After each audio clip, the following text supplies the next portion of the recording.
హీరోకి ఒక flash back. ఆ ఫ్లాష్ బ్యాక్లో ఫ్యామిలీ కోసం అన్నీ వదిలేసి నార్మల్ లైఫ్ లీడ్ చేసే హీరో.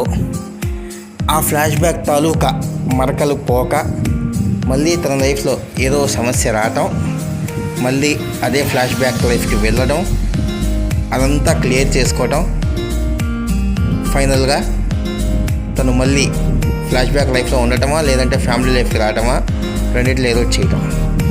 ఓజీ ట్రైలర్ చూస్తుంటే ఇదే కథగా అనిపిస్తుంది మనకి. కానీ ఓజీ ట్రైలర్ గురించి మనం మాట్లాడుకోవాలి, ఖచ్చితంగా మాట్లాడుకోవాలి. ఎందుకంటే ట్రైలర్లో సుజిత్ పవన్ కళ్యాణ్ గారిని ఒక రేంజ్లో చూపించారు. ట్రైలర్లో కానివ్వండి, పోస్టర్స్లో కానివ్వండి, అన్నిట్లో కూడా ఒక రేంజ్లో చూపించారు, ఒక స్వాగ్తో చూపించారు. సో ఖచ్చితంగా అందుకని మాట్లాడుకోవాలి.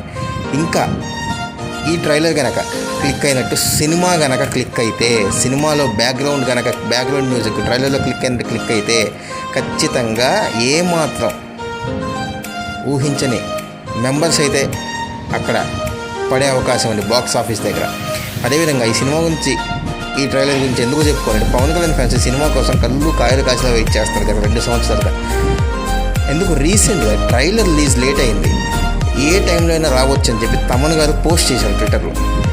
కానీ నిజం చెబుతున్నాను, ఇది అతిశయోక్తి కాదు. పవన్ కళ్యాణ్ ఫ్యాన్స్ అండి అర్ధరాత్రి 1 గంట 2, 3, 4 దాకా కూడా ట్రైలర్ కోసం వెయిట్ చేశారండి, ఏ టైంలో అయినా రావచ్చు అని చెప్పి తమన్ గారు అన్న మాట కోసం. మరి పవన్ కళ్యాణ్ గారి మీద అభిమానం ఉంటే ఖచ్చితంగా తర్వాత వస్తుందని ఊరుకునేవాళ్ళు. అది అభిమానం కాదండి, పిచ్చి. వాళ్ళకి పవన్ కళ్యాణ్ గారు అంటే పిచ్చి.